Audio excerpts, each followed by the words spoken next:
How much can you quickie? Florida woman Marissa Alexander was sentenced to 20 years in prison in 2012 for firing a warning shot to scare off her abusive husband.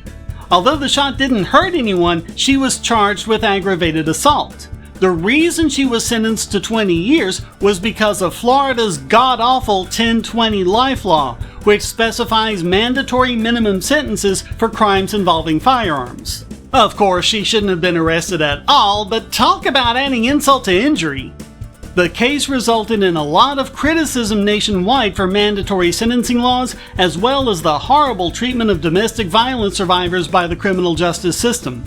The law says that if a person is convicted of committing a crime with a firearm, they must serve a minimum sentence of 10 years for brandishing, 20 years if it's fired, and 25 to life for injuring or killing someone, regardless of the circumstances. The law was enacted in 1999 with the intention of cracking down on gun crime, but it's so inflexible it results in harsh sentences for people just for acting in self-defense or firing a warning shot. Plus, there's no evidence whatsoever it actually reduces gun crime.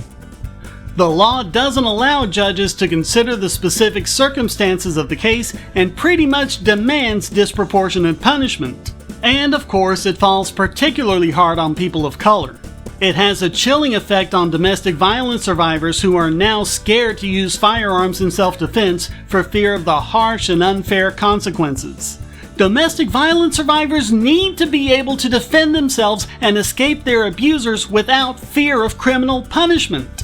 In addition, it prevents law-abiding citizens from using firearms in self-defense, a guaranteed right under the Second Amendment, even if they act in a manner that is completely lawful and reasonable. By the way, in 2014, Alexander was granted a retrial and reached a plea deal where she only served 3 years. As a result of this case, the Florida State Legislature has passed a number of reforms to give judges greater discretion in sentencing and giving better protection to domestic violence survivors who use firearms in self-defense. But the 10-20 life law is still in effect and continues to impose strict mandatory minimum sentences for crimes involving firearms. And the chilling effects, harming people of color and domestic violence survivors the most, will continue until our Second Amendment rights become the guarantee they're supposed to be.